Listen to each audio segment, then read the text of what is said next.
So, close your eyes for a second and just picture the afterlife. Okay. Usually when we talk about what happens after we die or, the concept of reincarnation, there is this underlying expectation of boundless ultimate freedom.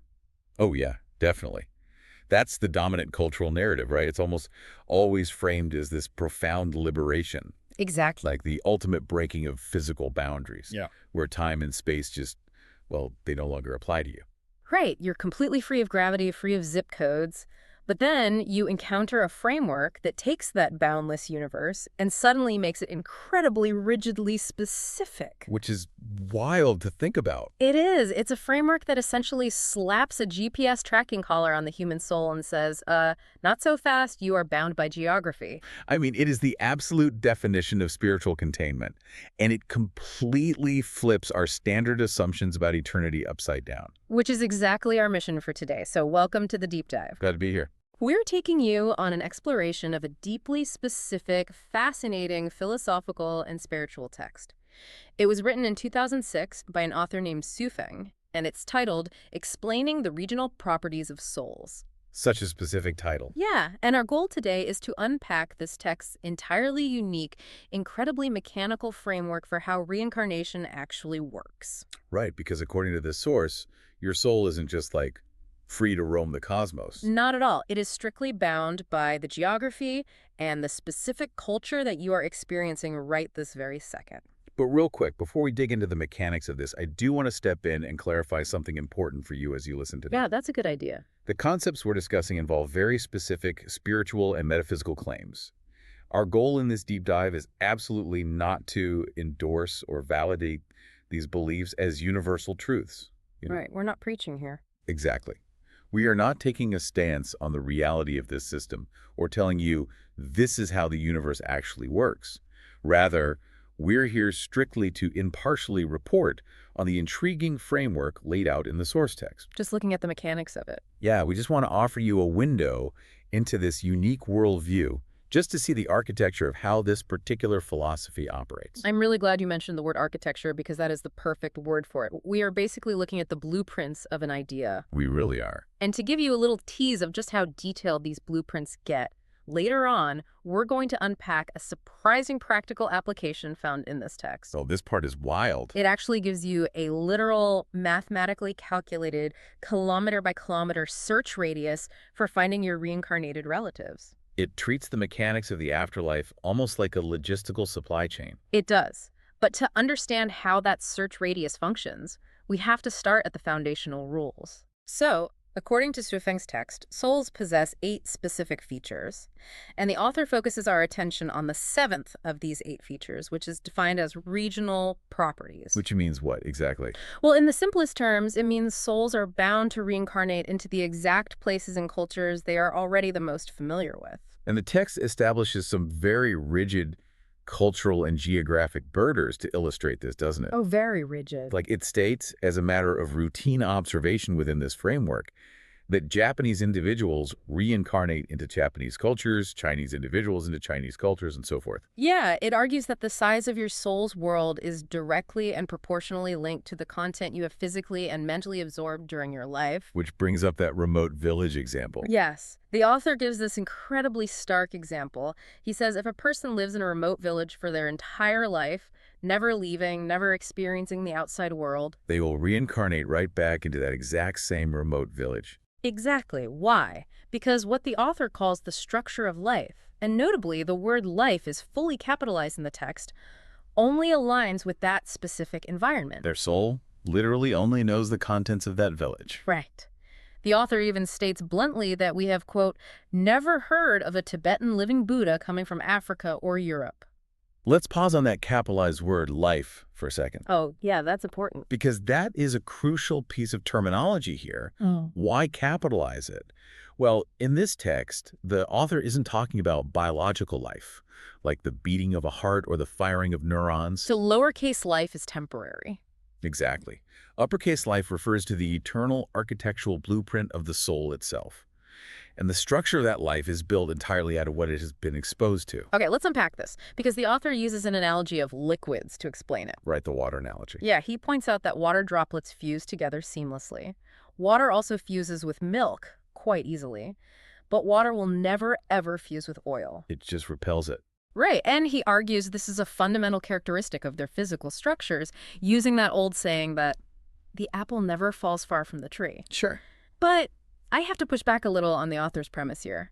Is he saying the soul is just like a creature of habit? That's a common initial read. I mean, is it entirely dictated by what is comfortable?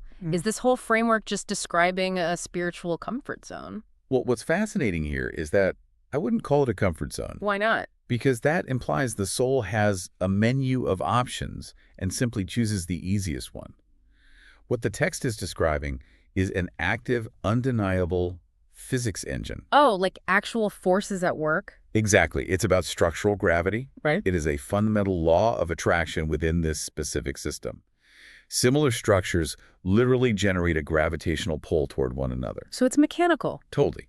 The text uses the phrase birds of a feather flock together, not as a behavioral quirk, but as a mechanism of spiritual physics. Well, Yeah, a European soul rarely reincarnates into a Chinese culture, for instance, because the foreign culture completely lacks the structural gravity to pull that specific soul in. so it's less like choosing a cozy armchair and more like a magnet snapping to the nearest piece of iron. Yes. Think about the psychological component the author ties this to. The text observes that anyone living in a strange place, like totally immersed in an alien culture, naturally feels lonely, out of place, and eager to go home. Right, homesickness. Exactly. In this framework, the soul experiences that same homesickness, but on a cosmic scale.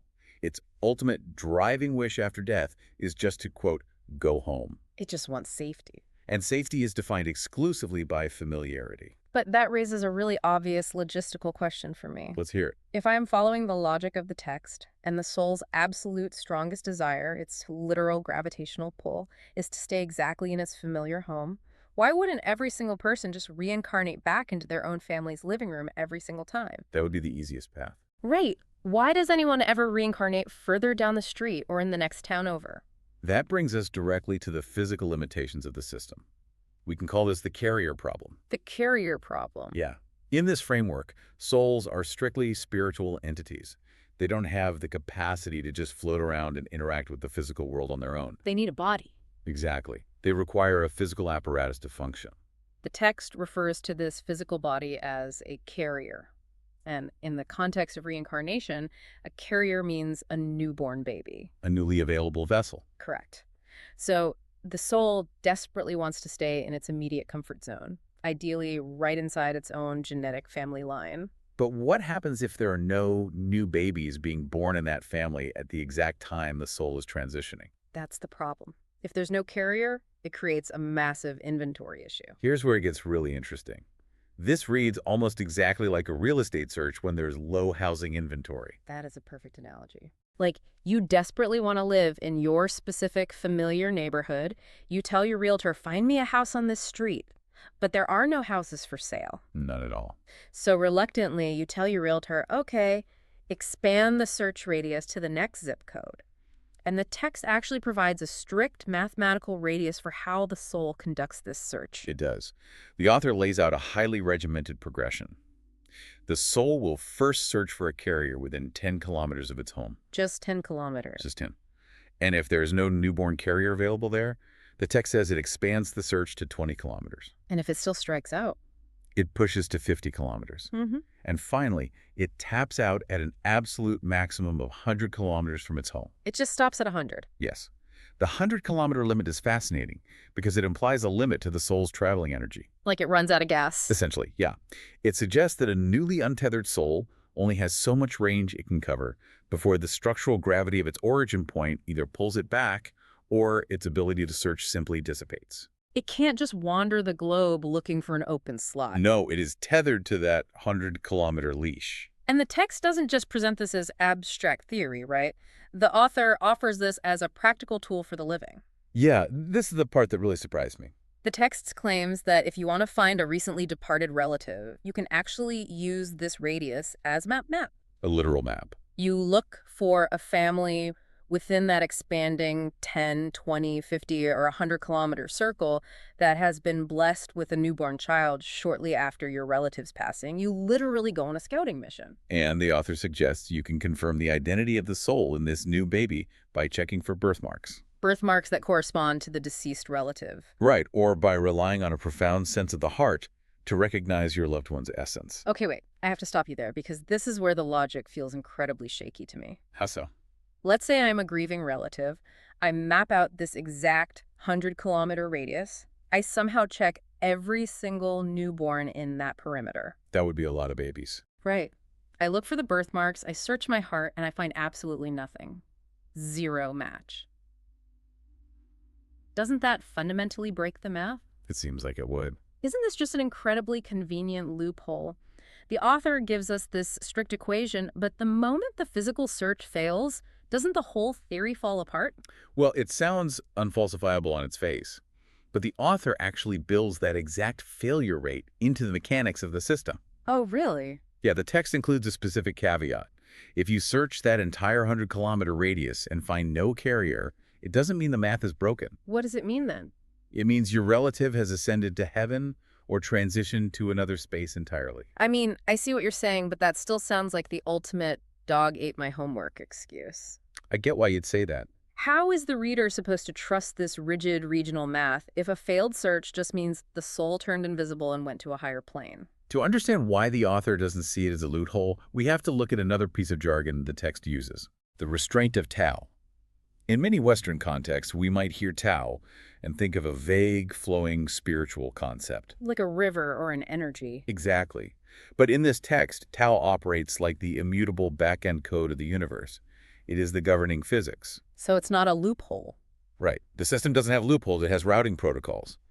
If a soul has cultivated a higher structure of life, the Tao mathematically routes them out of the 100-kilometer earthly perimeter and into a higher dimension. Oh, so they aren't missing. No, they have just been relocated by the system's management. Okay, so if the external physical search for birthmarks can end in this sort of cosmic rerouting, how does the author actually prove to the reader that this regional pull exists? That is a great question. Because if the external search is ultimately unfalsifiable, where is the proof? The text pivots beautifully here from the external search to internal evidence. The author argues that you don't need to scour the countryside for babies to prove regional limitation. Because it's happening inside you. Exactly. The proof is running inside your own mind every single night. He points to our dreams as the raw, unfiltered data of the soul. The text makes this really bold claim that dreams are not just random neurons firing or, daily stress working itself out. They aren't random at all in this framework. No, they are an exact, limited reflection of the contents of our souls. It poses a rhetorical question to the reader. Oh, the Europe question. Yeah. Do the vast majority of Europeans dream of Asian or African people when they sleep? The text asserts, quote, "Of course they would not." It's so matter-of-fact about it. It argues that even if you live in a foreign society right now, the frequency of foreign people appearing in your dreams will remain incredibly low. Now, the author does note that foreign elements might appear in a dream if fragments of a past life are bubbling up into your consciousness. Like legacy code. Exactly. But generally speaking, your dreamscape is a tightly regulated closed loop. It can only render what your soul has structurally absorbed. Which means my dreams are essentially a limited database playback. It is like a video game engine, right? How do you mean? If the digital asset for a mountain hasn't been downloaded onto your computer's hard drive, your character literally cannot walk to the mountain. That's a perfect way to visualize it. It's not that the mountain is far away, it simply cannot render. It doesn't exist in your code. But if that is true, the implications are actually terrifying. Why terrifying? Because it means I'm trapped. If my soul only knows what my physical brain has experienced, and my dreams just recycle that same local data, how does anyone ever break out of their cultural loop? That is the million-dollar question. Am I just doomed to reincarnate within a 100-kilometer radius of my hometown for all of eternity? Well, this raises an important question. You've just hit on the philosophical core of the entire text. Oh, really? Yeah. To answer how you break out, we have to look at an absolute, unbending rule the author lays out. The text states, quote, "What does not exist in our consciousness has no existence in our life." What does not exist in our consciousness has no existence in our life. capital life. Exactly. It is the fulcrum of the whole system. The limitations of the soul are not merely geographic. They are boundaries of awareness. So if you are trapped in a loop. It is because your consciousness is trapped. Yeah. You cannot reincarnate into a broader, different, or higher existence if you literally cannot conceive of it. Geography is just the physical symptom. So the real prison is ignorance. Yes. Ignorance is a literal architectural prison in this framework. Wow, that gives me an incredible sort of aha moment. Let's hear it. If your soul's boundaries are drawn entirely by your conscious experiences, then things we consider just mundane self-improvement like reading a book, learning a new language, studying philosophy aren't just ways to pass the time. Not at all. In this framework, learning is literal architectural world building for your eternity. You are downloading new assets for your soul's rendering engine. Which perfectly transitions us from the problem of the 100-kilometer loop to the text's ultimate solution. How do you escape? You upgrade the engine. You have to aggressively upgrade your consciousness. The text dives into what it calls the science of escaping the loop. And it is very explicit that the afterlife is not just some magical given. Right, there are no free passes. You don't just get a golden ticket to heaven because you were a generally nice person who didn't commit any major crimes. The transformation of life is described repeatedly as a scientific system. Yeah. It is subject to strict, meticulous management by the Tao. So it's heavily regulated. Oh, completely. It treats spiritual ascension not as a reward for passive faith, but as a rigorous academic discipline. The text uses this amazing imagery to drive that home. It says that if you hope to go to heaven but you know absolutely nothing about the mechanics of heaven, your soul is totally unprepared. You wouldn't know what to do. Exactly. If you have no concept of the spiritual guide who is supposed to take you to the higher realm, you wouldn't even recognize him if he were standing right at your side. You are functionally blind to what you haven't explicitly studied. It fundamentally shifts the concept of salvation. So what does this all mean? How do you see it? It's like trying to navigate a massive, complex airport in a foreign country where you don't speak a word of the language. Oh, that's stressful just thinking about it. Right, and you don't even know what the exit signs look like. You can't just wander around the terminal hoping to stumble onto your gate. No, you'd miss your flight. You have to memorize the map, study the symbols, and know exactly what the flight attendant's uniform looks like before you ever arrive at the airport. You have to do the homework while you are still alive. Exactly. The author notes that the easiest higher plane to advance to is a realm called the 1,000-year world. But you can't just wish your way there on your deathbed. You have to put in the work. You must actively self-cultivate. You have to study it and self-refine your consciousness to match the exact lifestyle of the celestials who live there. But what does it mean to study the lifestyle of a celestial? Well, if we connect this to the bigger picture, it means learning the customs, the physics, and the emotional baseline of a higher dimension before you ever set foot there. While you're still on Earth. Yeah. You have to generate the structural gravity for that specific realm while you are still trapped on Earth. You have to make your soul deeply structurally familiar with a place you have never physically been. Which takes a lot of effort. Making full use of what the text calls our limited physical time is the absolute prerequisite for expanding your life space. And the text leaves the reader with 3 final, very direct directives to achieve this escape velocity. Let's go through them. Number 1. Do not long for the ephemeral, passing mortal world, but for a better place. Basically, you have to consciously cut the emotional tether to your current 100-kilometer radius. Right. And number 2, understand the place for which you yearn as much as possible. That is the homework phase we discussed. The conscious programming of the soul. Exactly. And number 3, be reasonable and willing to advance. It is a profoundly proactive view of eternity. It really is. It strips away the idea of a cosmic lottery and puts all the responsibilities squarely on you and how you choose to spend your mental energy today. So, to recap the massive journey we have been on today. It's been a lot. We started with the concept of structural gravity, this idea that your soul is magnetically drawn to the culture and geography it knows best, much like water refusing to mix with oil. Right. We looked at the logistical scramble for a physical carrier, resulting in that hyperspecific 100-kilometer search radius for reincarnated loved ones and the back-end routing of the Tao. The cosmic real estate search. Then, we examined the subconscious data hidden in our own dreams, proving that our regional limitations are essentially a rendering issue of the mind. And finally, we uncovered the rigorous active study required to break that geographical loop and reach higher planes like the thousand-year world. It is a cohesive, mathematically and structurally rigid system that challenges almost every casual assumption we make about the afterlife. So we turn it back to you listening. Considering this framework, even just as a thought experiment, how does it change the way you view your current surroundings? It's a heavy question. If your eternity is strictly dictated by the boundaries of your current awareness, how does that alter your daily habits? Think about the types of knowledge, the media, and the conversations you are feeding your consciousness every single day. Because it all counts. If what does not exist in your consciousness has no existence in your life, what exactly are you building the structure for?